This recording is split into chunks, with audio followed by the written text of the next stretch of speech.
La lecture de ce matin est tirée de l'Évangile de Marc, chapitre 4, versets 35 à 41. Ce même jour, sur le soir, Jésus leur dit : « Passons sur l'autre rive. » Après avoir envoyé la foule, ils l'emmenèrent dans la barque où il se trouvait, et il y avait aussi d'autres barques avec lui. Il s'éleva une forte bourrasque, et les vagues se jetaient dans la barque, au point qu'elle se remplissait déjà. Et lui, il dormait, à la poupe, sur le coussin. Ils le réveillèrent et lui dirent : « Maître, tu ne te soucies pas de ce que nous périssons ? » Il se réveilla, menaça le vent et dit à la mer : « Silence, tais-toi. » Le vent cessa et un grand calme se fit. Puis il leur dit : « Pourquoi avez-vous tellement peur ? Comment n'avez-vous pas de foi ? » Ils furent saisis d'une grande crainte et se dirent les uns aux autres : « Quel est donc celui-ci ? Car même le vent et la mer lui obéissent. » Jésus a passé sa journée à enseigner les foules en parabole et maintenant c'est tard dans la journée. C'est tard dans la journée et il décide de quitter les environs de Capernaum pour aller sur l'autre rive avec ses disciples. Et on se demande à quel but. Est-ce pour se reposer ? Est-ce peut-être pour secourir quelqu'un qui est dans le besoin ? Est-ce que c'est pour enseigner les gens qui habitent ailleurs ? Bon, il se met dans le bateau avec ses disciples. Nous chantons parfois dans le chant de mon cœur. Il parle au flot en démence. Paix vous soit, la mer, les vents font silence. Paix vous soit, paix vous soit. Il est notre délivrance. Paix vous soit. Besoin de paix? Je n'ai pas besoin de vous dire que nous vivons dans un monde en difficulté. Nos vies aussi peuvent être compliquées. Il ne faut pas aller très loin. Peut-être vous avez un chef, une chef qui vous rend la vie difficile. Peut-être vous avez vécu une restructuration d'entreprise. Peut-être vous êtes en train de lutter contre une maladie. Peut-être vous n'aimez pas l'idée de vieillir et vous luttez avec cette tempête. Un proche, vous êtes séparé d'un proche par le décès ou peut-être par le divorce. Il ne faut pas chercher très loin pour trouver les difficultés de la vie. Marc, l'évangéliste, comme son habitude, quand vous lisez, il enchaîne un événement après l'autre. Vous n'avez presque pas le temps de respirer entre les différents événements qui ont lieu. Il enseigne les paraboles, tout de suite ils sont dans la barque, après il y aura un démoniaque qui s'appelle Légion, après ils seront de nouveau dans la barque, après ils seront de nouveau à Capernaum pour voir la fille, ressusciter la fille de Jairus. Il y a une femme qui est impure depuis 11 ans qui vient, donc une chose après l'autre, après l'autre, après l'autre. Et Jésus, qu'est-ce qu'il fait chaque fois ? Il apporte la paix. Chaque fois, il apporte le calme. Dans chaque situation, même si c'est un événement après l'autre, après l'autre, après l'autre, enchaîné, chaque fois, paix vous soit. Le calme, il apporte. Car chaque fois, il va appeler les gens à chercher en lui la vraie source de paix. Et d'abord, il apporte la paix non seulement parce qu'on a le sentiment de paix, mais parce que c'est lui qui réconcilie l'être humain avec son Dieu. Il établit la paix avec Dieu. Et quand il y a la paix avec Dieu, donc les autres choses trouvent leur place. Quand vous savez quelle est votre place avec Dieu, que vous êtes accueilli par lui, vous pouvez accueillir les autres choses qui arrivent dans la vie. Et on se demande ici si les 12 comprennent ce qui se passe dans toute cette histoire. Et nous savons bien que Jésus est en train de réaliser le plan de Dieu, mais les disciples, ils ne comprennent pas tout. Bon, les disciples de Jésus naviguent le nacelle d'une rive au nord de Galilée à un autre du lac qui est plutôt à l'est. Et ce lac mesure 21 km de long, okay, et largeur de entre 11 et 12 km. Ce n'est rien en comparaison avec notre lac Léman, mais quand même c'est assez grand. Et à l'endroit le plus large, donc c'est 11-12 km, c'est là vers l'est que Jésus va. C'est à 212 mètres au-dessous du niveau de la mer. Et ici, entouré de montagnes, les tempêtes peuvent arriver soudainement sur le lac et causer plein de difficultés. Vous savez, à l'époque, il n'y avait pas d'application sur le téléphone pour regarder quel sera le temps. Et même avec l'application, on se trompe tout le temps, n'est-ce pas? À l'époque, on regardait le ciel, et si on voit les rouges, on dit « Ah, voilà ce qui va se passer ». Si on voyait autre couleur, on disait... Mais on pourrait être constamment surpris quand on était sur le lac. Les matelots, chaque fois qu'ils se mettaient loin de la rive, mettaient leur vie en danger. Et vous comprenez la situation? Voilà, la tempête arrive et Jésus dort. Jésus dort. Et il dort bien, hein? Il dort bien. Vous avez été, n'est-ce pas, dans le IR90 qui va jusqu'à Zurich, okay? Ou non, qui va jusqu'à Brigue, excusez-moi, et vous avez remarqué, c'est vendredi après-midi, et vous avez remarqué que les gens dorment dans le train. Okay? Et rien ne peut ils se réveillent à Brigue, n'est-ce pas? Ils se disent, c'est pas la destination que j'ai voulu. Mais Jésus, il dort, et ici, nous avons les matelots, nous avons les disciples qui sont quand même perturbés par ce qui se passe. Parmi eux, il y a des matelots expérimentés. Eux, ils ont probablement vécu des tempêtes. Eux, ils ont probablement été dans les barques qui se sont remplies d'eau. Peut-être ils ont dû sauver des matelots dans le passé. Ou peut-être après des tempêtes, nous ne savons pas, quelques-uns de ces pêcheurs, ils ont trouvé sur les plages des victimes des orages. Peut-être ils sont des gens qui, quand ils voient les fortes bourrasques, ils vivent leur réalité. Et leur réalité, c'est nos vies sont en danger. Notre fin est proche. Il faut qu'on agisse. La barque se remplit d'eau, il dit. Les bourrasques sont terribles. Et tout autour d'eux, il n'y a que confusion et terreur. Notre texte dit que cette forte bourrasque est en train de remplir d'eau leur barque. Et Jésus dort au milieu d'eux. Eux, ils paniquent. Ils ont raison. Ils vivent leur réalité. Ils vivent leur réalité. Mais notons bien, depuis le début de l'évangile selon Marc, Jésus les invite à entrer dans sa réalité, okay? De vivre avec lui, de changer de perspective, car le royaume des cieux est proche. Et ça change tout. Et ça doit aussi changer les disciples. Eux, ils réveillent Jésus. Et regardez leur question qui est là, « Maître, tu ne te soucies pas de ce que nous périssons? Tu ne te soucies pas de ce que nous périssons? Nous sommes en train de mourir et toi, tu dors. Nous faisons face à la mort et toi, tu ronfles. » Est-ce une question qui remet en question non seulement la situation, mais remet en question l'amour que Jésus a pour les disciples?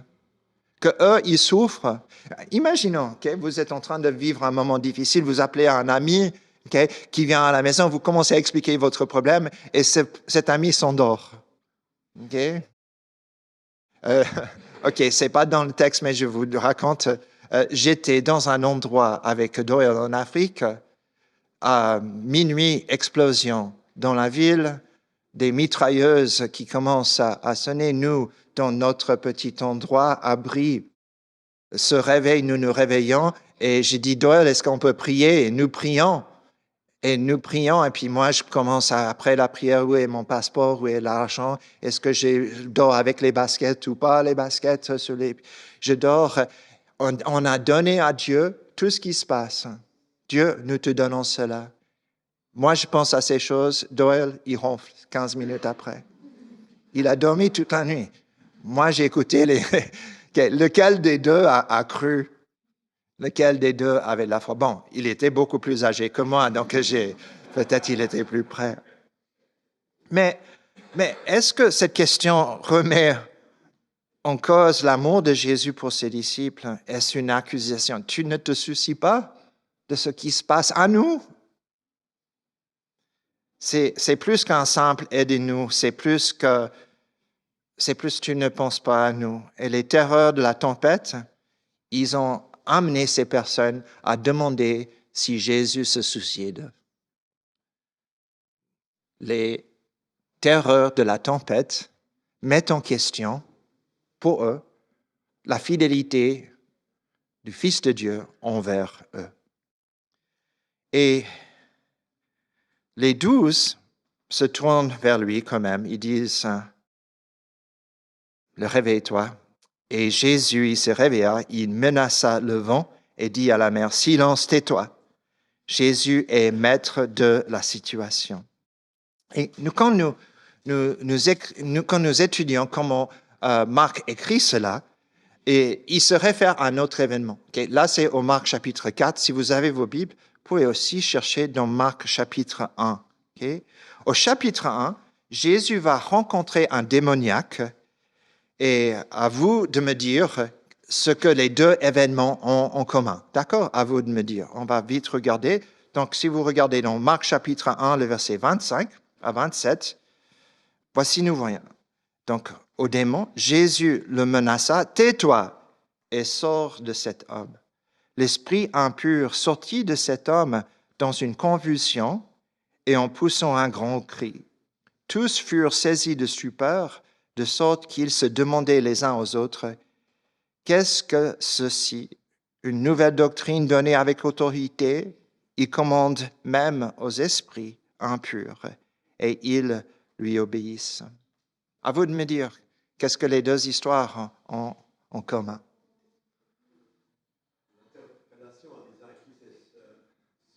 Okay, bien sûr, qui est celui qui fait ceci? Et même les démons l'obéissent. Qui est celui qui parle à la nature lui obéissent? Quoi d'autre?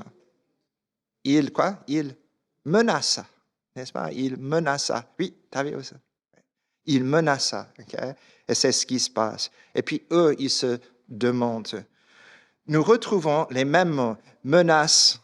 Tais-toi aussi, c'est ce que nous retrouvons. Et nous trouvons aussi les gens qui se posent des questions. Ils commandent même aux mauvais esprits. Et peut-être le Saint-Esprit utilise Marc et son écriture pour nous rappeler, pour nous dire qu'ici, il y a une opposition aussi démoniaque qui se passe. Ce temps que nous avons, cet orage, a une origine démoniaque, comme pour l'homme qui a été donc exaucé, Jésus a chassé le démon. Okay, peut-être c'est cela. Et nous trouvons donc que Jésus, avec un seul mot, 2 mots, tais-toi, tout se passe comme il désire. Jésus a autorité sur toutes choses, les démons et sur la nature. Mais j'aimerais quand même que vous compreniez 3 choses, okay? Que vous compreniez 3 choses. Ces 3 choses, c'est que première chose, ce passage, quand vous le lisez, vous devez quitter ce passage avec la conviction, la déclaration de l'identité mystérieuse de Jésus. Okay? Vous devez comprendre son identité. Ça, c'est la première chose. La deuxième chose, vous devez comprendre la petitesse de la foi de ses apôtres, okay? De ces 12. Okay? Ça, c'est la deuxième chose. Okay? Et la troisième chose que vous devez voir, c'est avoir une compréhension plus profonde de ce que Dieu veut faire en Jésus-Christ à travers son ministère. Okay? Ces 3 choses. Et si vous quittez avec cela, je crois que vous serez déjà enrichi. Bon, regardons la première question des disciples. Quel est donc celui-ci car même le vent et la mer lui obéissent. Et un regard très rapide à l'Ancien Testament, spécialement au psaume, nous montre qui est Jésus. Okay? Et vous allez voir tout de suite. Je vais juste les mettre, si vous voulez noter les passages, ça peut vous aider. Dieu apaise le mugissement des mers, le mugissement de leurs flots. C'est le psaume 65, le verset 8. Le psaume 89, le verset 10. C'est toi, l'Éternel, qui domine l'orgueil de la mer. Quand ces vagues se soulèvent, c'est toi qui les apaises. Le psaume 106, le verset 9. L'Éternel menaça la mer des gens et elle se dessécha.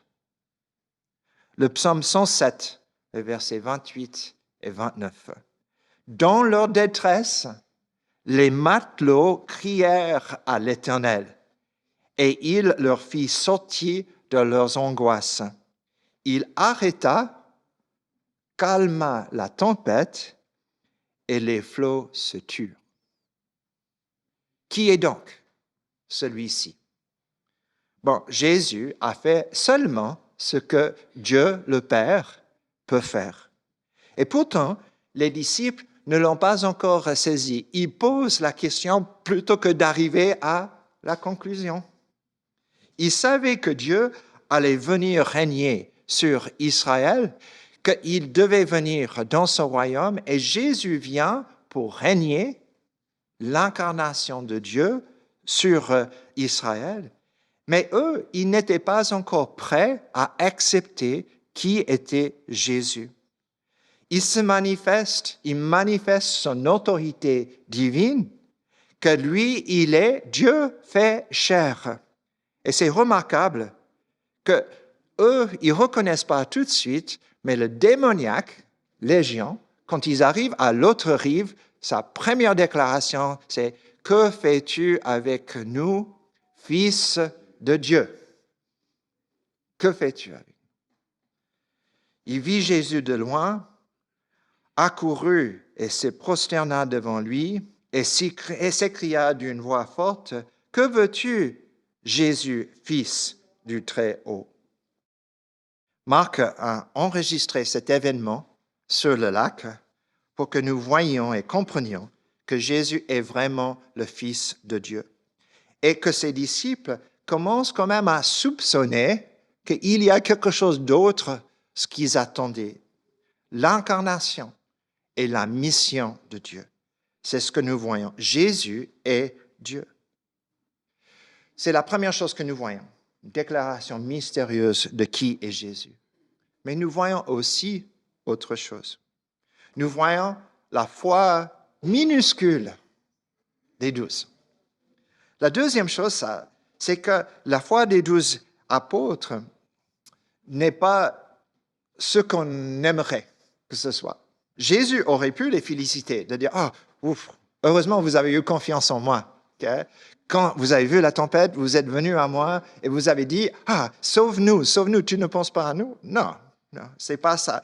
La question qu'ils ont posée montre leur manque de foi. « Maître, tu ne te soucies pas de ce que nous périssons. » Eux, ils étaient remplis de peur. Pourquoi? Parce qu'ils vivaient leur réalité et pas la réalité du Christ.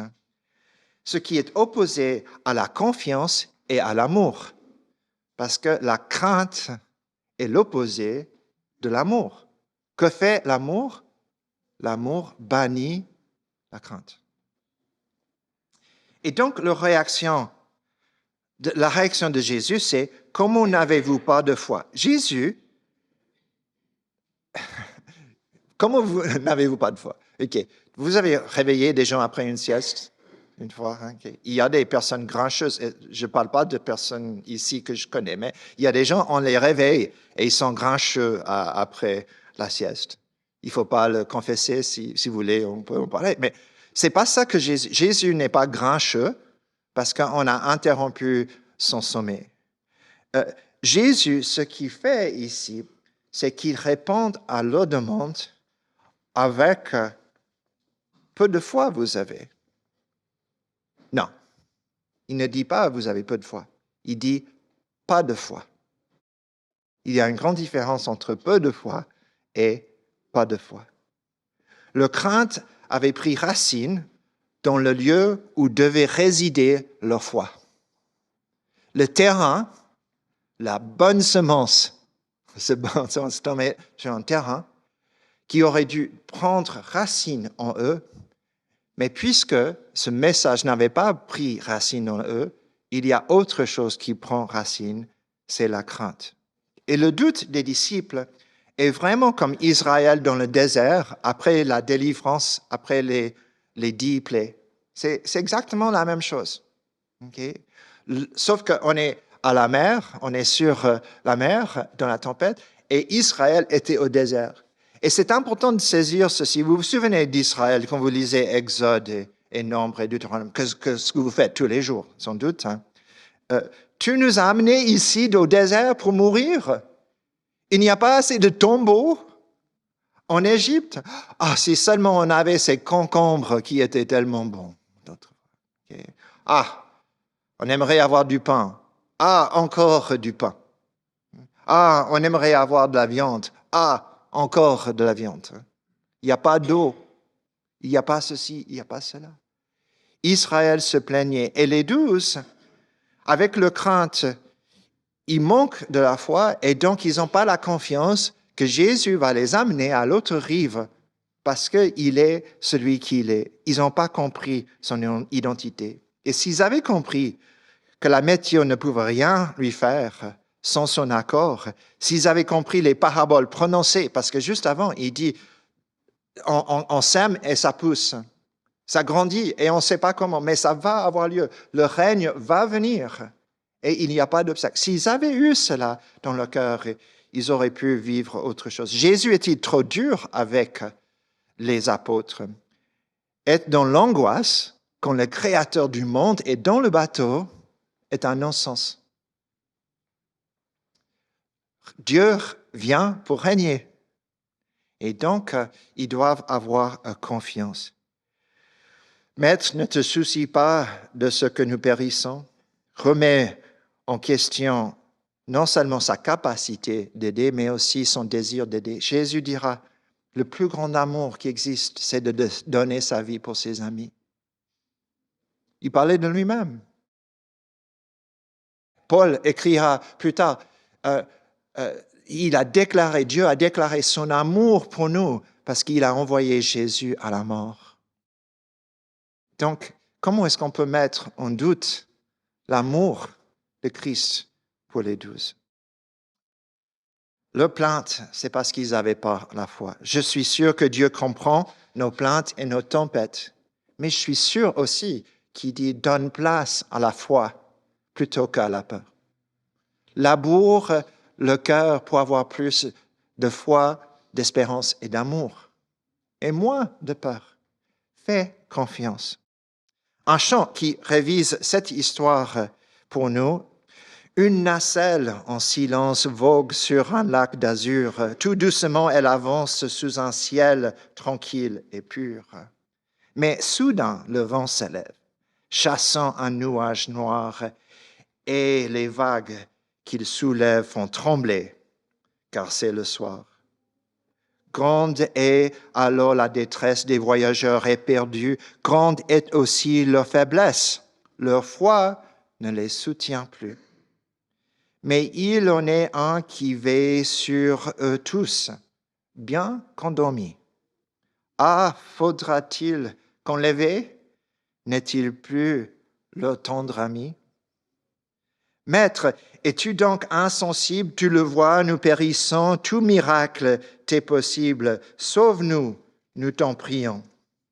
D'eux aussitôt, il s'approche, puis il dit au vent, tais-toi, et tendrement leur reproche d'avoir eu si peu de foi. Bon, je crois que celui qui a écrit le chant était trop gentil, mais on voit le message qui est là. Jésus il est dur? Non, il est direct quand il parle à ses disciples. Et dans les difficultés de la vie, pouvons-nous demander parfois à Dieu, Maître, tu ne te soucies pas de ce que nous périssons? Ou dans la tentation, quand nous sommes tourmentés dans la tempête et nous cherchons un secours, pouvons-nous penser peut-être aussi aux dernières strophes. Ainsi souvent, dans la vie, l'orage assombrit nos cœurs. Bien que pour nous Jésus prie, prêt à calmer nos terreurs. Comptant mieux sur sa tendresse, son cœur ne saurait changer. De sa brebis en détresse, il est toujours le berger. Marc nous dit que se tourner vers Jésus, comme les 12 ont fait, ce n'est pas une chose positive. Mais il y a quelque chose de positif. C'est qu'ils se tournent vers lui. Et dans les difficultés, nous pouvons faire le même, c'est de travailler sur notre foi, mais aussi se tourner vers lui avec nos difficultés. Eux, ils n'ont pas décidé de ramer plus fort, ils n'ont pas décidé de naviguer plus agilement, ils ont décidé de se tourner vers Jésus. Et c'est vrai, avec Jésus, dans le bateau, on peut rire de la tempête, mais seulement si la foi est plus grande que nos craintes. Et seulement si celui qui est dans le bateau est plus grand que l'orage. Bon, une dernière raison pour ne pas douter, je vous ai donné déjà 2, mais déclaration de l'identité mystérieuse de Jésus. Deuxième chose que nous avons remarquée, c'est la petitesse de la foi des disciples. Jésus attendait plus d'eux. Et la troisième chose que nous voyons, c'est que c'est aussi lié à ce manque de foi des disciples. C'est une autre raison pour ne pas douter. Si les disciples avaient compris que rien ne pouvait arriver à Jésus sans qu'il accomplisse le dessein que Dieu avait préparé pour lui, s'ils avaient compris les paraboles que Jésus venait de leur raconter avant, ils auraient pu vivre avec confiance dans ce moment. Rien ne pouvait empêcher le royaume de Dieu d'arriver parce que Jésus a accepté cette mission et il était fidèle à cette mission. Et ses disciples étaient protégés parce que Jésus était fidèle à Dieu. Si seulement il avait compris. Le plan de Dieu ne permettait pas que le Fils de Dieu soit tué dans un accident de naufrage. C'était impossible. Les évangiles nous le montrent. Puisque Jésus s'est plié devant le Père pour accepter son plan, Dieu a engagé de protéger son Fils. Puisque Jésus a résisté à la tentation, aux épreuves, dans le désert, Dieu le guide à chaque moment. En un mot, ce n'est pas le moment pour Jésus de mourir. Et les disciples auraient dû comprendre quelque chose qui leur donnait la foi à ce niveau-là. Galilée n'est pas Gethsémane. L'eau n'est pas son tombeau. Son sommeil dans le barque n'est pas la mort. Les vagues ne sont pas des clous. Le vent qui frappe les voiles, ce n'est pas le fouet des soldats romains. La barque n'est pas la croix. Et cette réalité rend plus lourd, presque plus pénible, la question des disciples, parce que Jésus vient pour donner sa vie pour eux. Les 12 ont tellement de choses à apprendre dans les 10 chapitres qui suivent. Jésus a tellement de choses à accomplir dans les 10 chapitres à suivre. Et on se demande si ces disciples arriveront jusqu'à la fin à avoir la foi nécessaire pour continuer. Cette histoire nous révèle l'identité mystérieuse de Christ. La petitesse de la foi des disciples qui devaient avoir plus de foi, une foi plus profonde en Jésus plutôt que de craindre les menaces de la mer. Et le dessein de Dieu, que Dieu avait planifié un autre déroulement pour la mission de Jésus, pour la vie de Jésus. Ma question pour vous, c'est que comment est-ce que Dieu vous parle à travers cette histoire? Qu'est-ce que Dieu veut vous enseigner en écoutant ces différentes vérités? Qu'est-ce que vous allez laisser pénétrer dans votre cœur en lisant cette histoire? Peut-être c'est mieux comprendre qui est Jésus, qu'il est vraiment le Fils de Dieu. Et s'il est le Fils de Dieu, d'écouter ses paroles et finalement prononcer qu'il est le Seigneur, de venir à lui.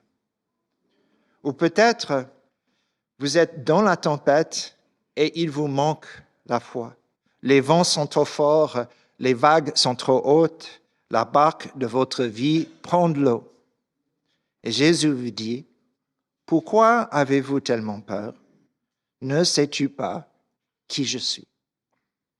Ne sais-tu pas qui je suis? Il y a ce passage, ce n'est pas dans le texte que j'ai donné aux autres, mais il y a ce texte qui décrit notre foi dans 1 Pierre chapitre 1, qui dit ceci. Vous l'aimez sans l'avoir vu. Sans le voir encore, vous croyez en lui et vous tressaillez d'une allégresse indicible et glorieuse en remportant pour prix de votre foi le salut de vos âmes. Les disciples côtoyaient Jésus et ils n'avaient pas la foi. Et vous ne l'avez pas vu, mais vous croyez en lui. Vous croyez en lui.